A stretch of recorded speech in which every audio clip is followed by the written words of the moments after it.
그리고 한 가지 좀 더 이렇게 나누고 싶은 것이 있는데, 그건 어떤가 하면, 이번에 이런 상황을 겪으면서, 제가 이게 한 가지 좀 이렇게 생각해보게 된 어떤 그런 부분이 하나 있어요. 근데 그걸 좀 하나 좀 더 나누고 싶은데, 한 가지 좀 더 생각해보고 싶은 부분이 어떤 건가 하면, 우리 기독교 신앙이라는 거는 이 환란이 올 때 그것을 피하는 것이 아니라 그냥 이게 뚫고 나아가는 어떤 그런 신앙이라는 거예요. 환란이 올 때 그런 것들을 피하거나 또 여러 가지 어떤 이런 것을 뚫고 나아가는 어떤 그게 이 기독교 신앙의 어떤 그런 본질이라는 거예요. 이런 생각을 조금 이렇게 이번 일들을 겪으면서 좀 생각을 해보게 되었어요. 제가 지난주 우리 그 기도회 끝나고 그 도화선 집사님 이렇게 어머님이 이렇게 속초나가지고 장례를 갔다 왔잖아요. 장례에 우리 임희선 선교사님이나 우리 사람 전사님이나 윤모수 목사님 저하고 4명이서 같이 이게 갔다 오면서 가는 가운데 이렇게 그런 차 안에서 좀 교제를 나눴던 생각이 좀 들더라고요. 그 중에서 문모세 목사님이 그런 이야기를 하셨던 것 같아요. 저를 보면서 이렇게 그 표현한테 강직하다고 그렇게 이야기를 하시는 표현을 딱 들었어요.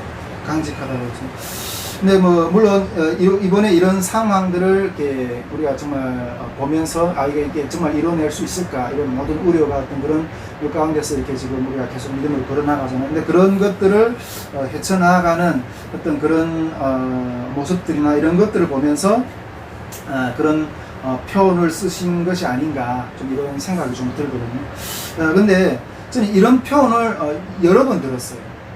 저보고 이런 말을 하는 것들을 여러 번 들었는데, 한 번은 우리 선교회 초창기 때예요. 초창기 때인데 우리 그 초창기 멤버들 중에서 간사님들이 그런 이야기를 하는 걸 좀 들었거든요. 그 간사님들이 어떤 이야기를 하냐면, 이 정도면 제가 우리 김주환 목사님이 이 정도면 이렇게 쓰러질 만한데, 이 정도면 그냥 포기할 만한데 그냥 포기하지 않고 끝까지 간다는 거예요. 근데 그런 이야기를 좀 하시는 거예요. 그런 이야기를 하는 것도 좀 들었고, 또 제가 한번 자장연인가 미국에 이렇게 선교여행을 다녀왔는데, 그 미국 어느 대학에 갔을 때 그 대학에서 제가 간증하는 간증 동영상을 보고 나중에 그 대학교 학생들이 미국 대학생들 같이 앉아서 이렇게 좀 교제하는 시간이 있었는데, 그 제 간증 동영상을 보고 그 한 미국 여학생이 그렇게 이야기를 저보고 어떤 이야기를 하는가 하면, 표현이 당신은 전사 같다는 거예요. 전사 같다는 거예요. 보통 사람들은 그런 상황이 되면 다 포기하거나 이렇게 주저앉거나 이러는데, 당신은 그런 상황 가운데서도 포기하지 않고 그 전장에서 여러 가지 어떤 악조건도 뚫고 나아가는, 싸워서 이기는 어떤 그런 전사 같다는 마음을 든다고 그런 이야기를 하시는 거예요. 제가 이게 또 우리 지금 여기 자리에 없지만 봉남 형제도 좀 그런 이야기 좀 했었어요. 나는 목사님이 두렵다고. 목사님이 무섭다는 거예요. 세상 어떤 힘내기를 하면 봉남 형제가 저를 훨씬 더 제압할 수 있는 어떤 그런 힘이 있겠죠. 그런데 영적인 어떤 느낌이 좀 이렇게 두렵다는 어떤 그런 이야기를 좀 하시는 것들을 이렇게 들었어요. 근데 우리 기도회도 보면 지금까지 보면 이렇게 포기를 모르고 지금 달려온 것 같아요. 포기를 모르고 달려온 것 같아요. 처음에 우리 기도회가 이렇게 성산교회에서 이렇게 북한 부서와 그다음에 이렇게 하요기도, 연합기도 이렇게 시작했는데, 성산교회에서 여러 가지 어떤 좀 어려움이 있어서 예산을 못 주겠다. 이렇게 하시는 거예요. 그래서 예산을 못 줘도 괜찮으니까 그냥 장소만 빌려주십시오. 이렇게 이야기했거든요. 그러니까 자기네가 기도회 또 예산을 못 주면 이 기도회가 그냥 이렇게 열리지, 그냥 진행이 그냥 멈출 걸로 그렇게 생각했던 것 같아요. 근데 그냥 예산이 없어서 좋다. 그냥 장소만 빌려주면 우리 하겠다. 이렇게 이야기했거든요. 예산이 없으면 우리 집에서 그냥 밥해서 주먹밥을 해서 그렇게 먹으면서 기도해도 된다. 우리 처음에도 그렇게 시작했고 예산이 없을 때 다 했다. 이런 식으로 이렇게 시작을 했었고 우리 봤을 때도. 그리고 또 이번에 코로나로 인해서 지금 우리가 몇 번을 이 기도회 장소를 지금 옮기고 있어요. 기도회 장소도 없이 확 옮기고 이렇게 했는데, 요즘에는 우리 정미래 선교사님 집에서 이렇게 또 귀하게 이렇게 헌신해 주셔서 이렇게 하고 있는데, 제 마음 가운데도 그렇고 또 여러 기도하는 분들이 마음에 하나님께서 우리가 이 장소에서 이 예배를 드리는 것들에 대해서 기뻐하신다는, 너무 기뻐하신다는 어떤 그런 마음도 이렇게 나누고 주셨는데, 정말 우리도 이렇게 이 기도회도 정말 포기를 모르고 걸어온 것 같아요. 포기를 모르고. 그런데 여러분, 우리가 우리 마음 가운데 뭐가 있는가 하는 거는 이 고난이 올 때 드러나게 돼요.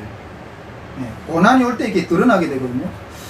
근데 우리가 보통 이 고난이 올 때 옆에서 말하는 사람들이 힘내라, 이겨야 된다, 이렇게 말하기는 쉬워요.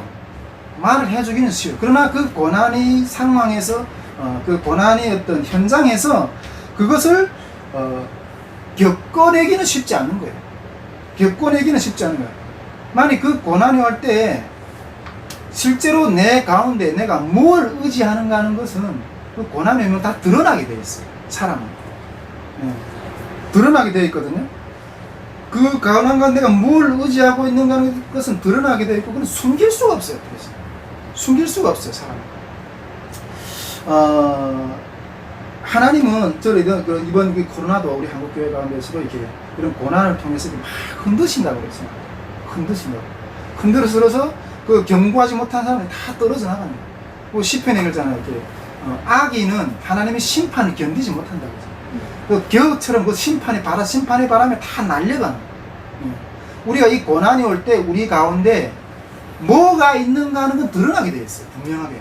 내가 뭘 잡고 이 상황을 버티느냐, 이거는 드러나게 되는, 숨길 수 없는 어떤 명백한 어떤 그런 실존인 거예요. 현실인 거예요. 근데 지금까지 제가 이렇게 이 모든 고난 가운데서 견딜 수 있었던 것은 내가 의지했던 분, 내 마음 가운데서 그 의지했던 분을 잡았기 때문에 견딜 수가 있었던 거예요. 견딜 수가 있었던 거예요. 즉 내가 의지했던 분, 그건 바로 우리 주님이잖아요. 그 주님을 신뢰했기 때문에 그 공간 가운데, 그런 고난 가운데서 견딜 수가 있었던 거예요. 지금까지 나를 그 모든 고난 가운데서 건져주셨던 주님을 나는 경험했었던 역사가 있거든요.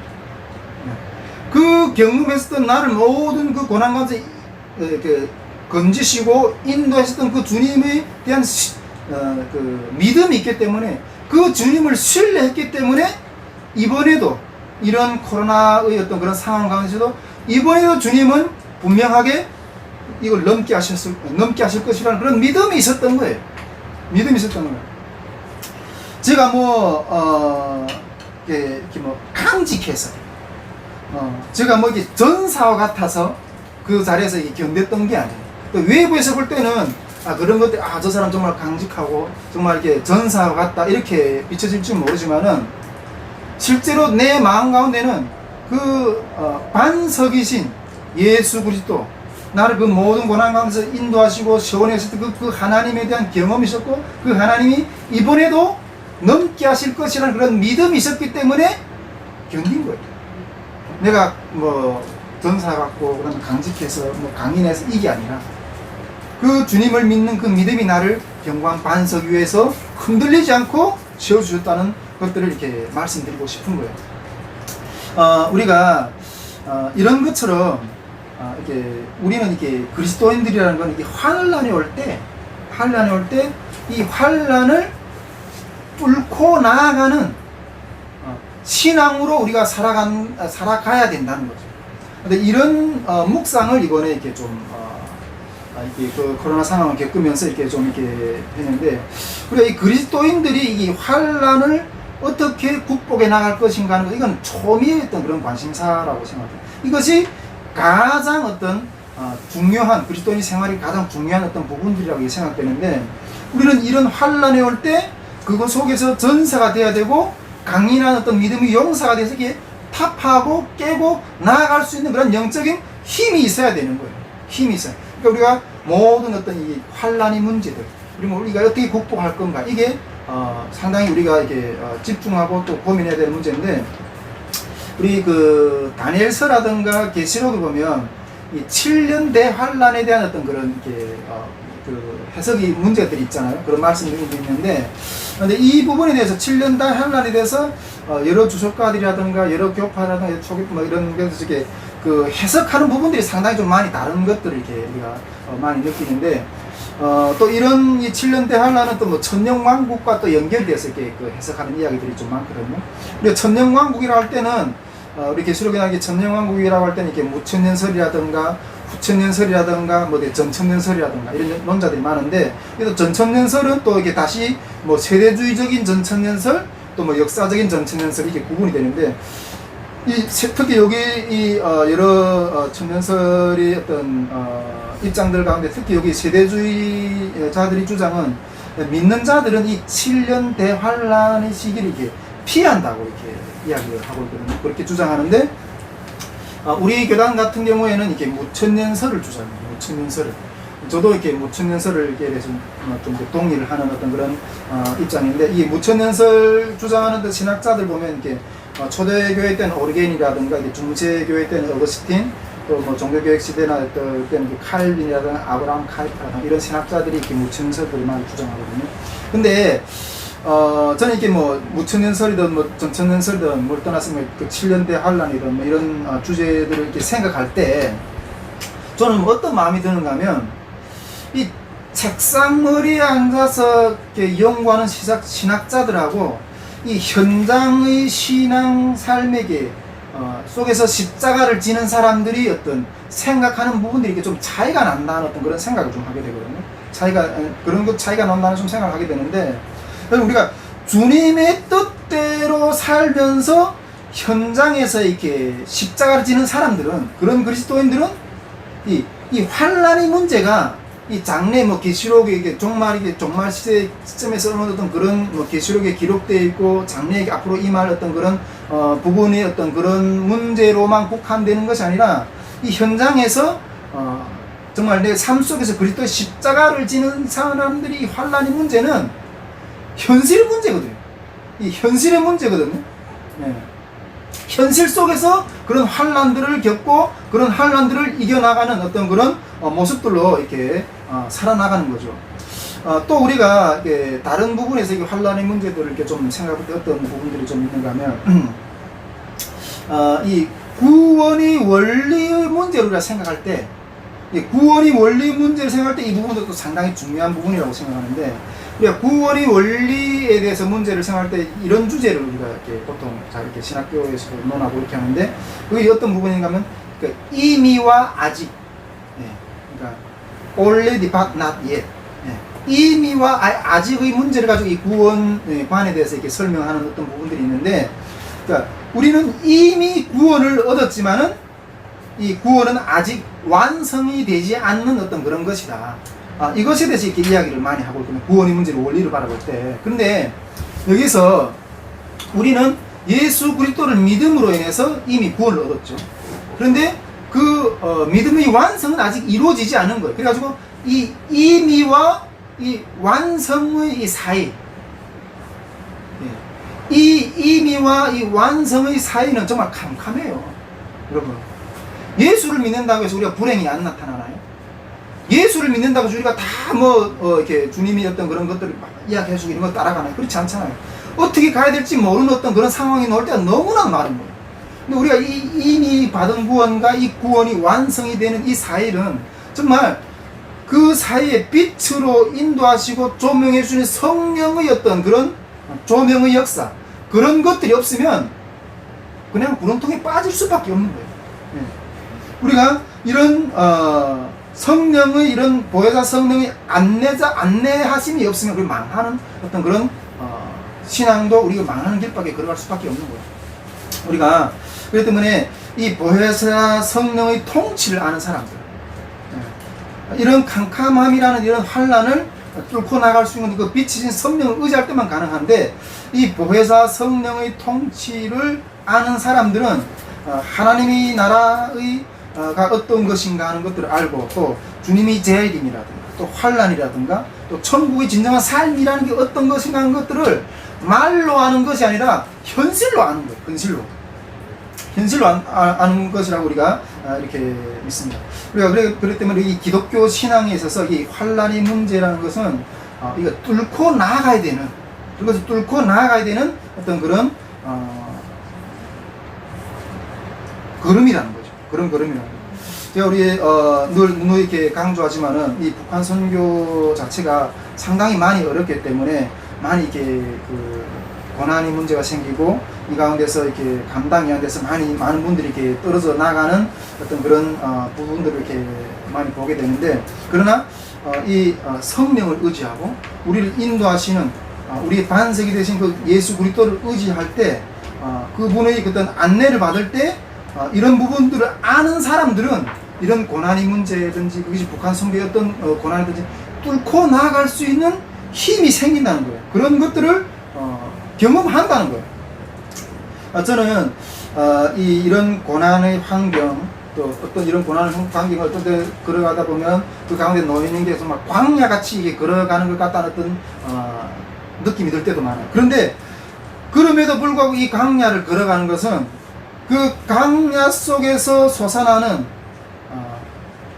샘물의 어떤 역사를 경험하기 때문에, 샘물의 역사를 경험하기 때문에 어떤 그런 것들을 그 샘물의 어떤 그 역사, 그 샘물의 어떤 그런 주님의 은혜를 경험하고 싶어서 그 물을 마시기 위해서 이 광야 같은 길을 기꺼이 걸어가는 거예요. 이번 이 코로나 상황 가운데서도 하나님이 이렇게 우리가 정말 여러 가지로 많이 우려하고 또 긴장해서 기도하면서 나아갔지만은 그 가운데 이제 지금 정말 하나님께서 거의 열어가고 계시고 계속 승리로 인도하고 계신다는 어떤 이런 체험을 하는 것도 정말 이 광야 같은 모든 한국 교회들이 다 취소하고 모든 어떤 그런 행사들이 다 취소하는 것 가운데 우리가 이 광야 같은 어떤 바닥에서, 이 무대에서 하나님이 성령을 의지해서 그것에서 이렇게 이루고 나아가시는 것들, 주님이 여시는 어떤 그런 것들을 보면서 이것이 생수구나, 이것이 생수의 어떤 역사구나, 이런 것들을 경험한다는 광야 가운데, 환난 가운데서 부어지는 하나님의 생수 역사, 이런 것들을 경험하면서 간다는 어떤 그런 마음들이 계속 드는 거예요. 우리 이게 지금 이렇게 영상도 찍고 영상을 찍어서 이렇게 유튜브에도 올리지만은 우리 유튜브 이름이 유튜브 우리 채널 이름이 통일생수잖아요. 네, 통일생수인데 저는 이 통일생수라는 것, 이 유튜브 이름처럼 이러한 광야 같은 우리 어떤 그 환난과 여러 가지 어려운 것 가운데서 이런 생수, 이런 코로나를 여시고 이번 캠프를 세우는 것 같은 그런 하나님의 역사와 하나님의 역사들이 계속 세워지는 것이, 이것이 생수인 거예요. 이런 생수들이 계속해서 우리 부어지기를 주님 앞에 소망하는 거예요. 이것이, 그래서 제가 이런 생수가 부어질 때만이 우리가 이 통일 선교의 길에서 정말 암담한 그런 역사들을 뚫고 나아갈 수 있는 길들이 열리는 거죠. 제가 이런 이야기들을 집사람하고 조금 이렇게 나누는데, 집사람이 한번 이렇게 저보고 이렇게 물어보더라고요. 이렇게 통일생수 지금 구독자가 몇 명인가? 130명이다. 지금 시작한 지 몇 명인데 이제 130명밖에 안 되느냐? 자기는 이렇게 통일 단물을 하고 해보겠다. 통일 단물이라고 이렇게 책임져가지고 이틀에 한번 언제 엄청난 사람들 모아들 거라고 막 이렇게 이야기하는 거예요.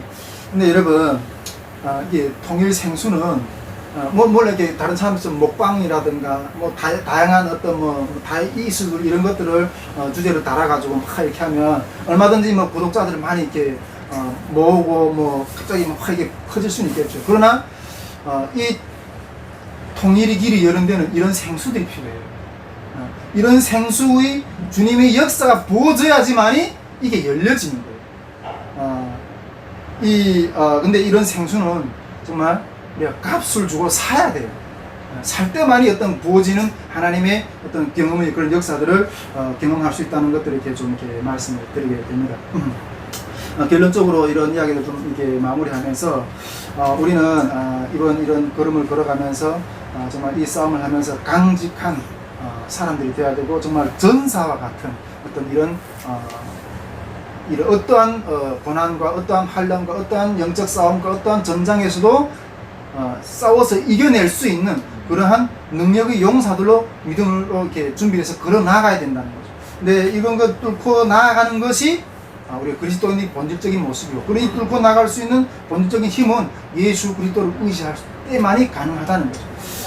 그래가지고 제가 이번 이게 행정명령이 이렇게 막 해결이 되고, 그 다음에 또 막 홍해가 막 갈라지는 같은 역사들이 일어나고, 이런 것들 보면서 지금 마음 가운데 찬양이 일어나고, 물론 우리가 아직 캠프가 열리기까지 시간이 조금 남아 있는데, 어떤 찬양이 이렇게 막 이렇게 부르고 싶은 어떤 그런 찬양이 내 마음 가운데 막 올려나오는데, 그 찬양이 어떤 찬양이냐면 우리가 최후 승리를 얻기까지 주의 십자가 사랑하리, 빛나 멸류관 받기까지 주의 십자가 사랑하리. 바울인가요? 이런 찬양이 마음 가운데 올라오죠. 우리가 정말 주님이 최후 승리를 얻기까지 우리가 이 믿음의 걸음을 완수할 수 있기를 주님의 이름으로 축복드립니다. 아멘. 네. 아직 우리가 여름 싸움을 하기까지 2주간 남아 있습니다. 정말 우리 여름에 주님이 온전한 역사를 이루는 것까지 함께 지켜보면서 믿음으로 계속 전진하기를 원합니다. 네, 우리 이어서 좀 짧지만은 우리 또 독일 통일 강의를 이어서 좀 시작하도록 하겠습니다.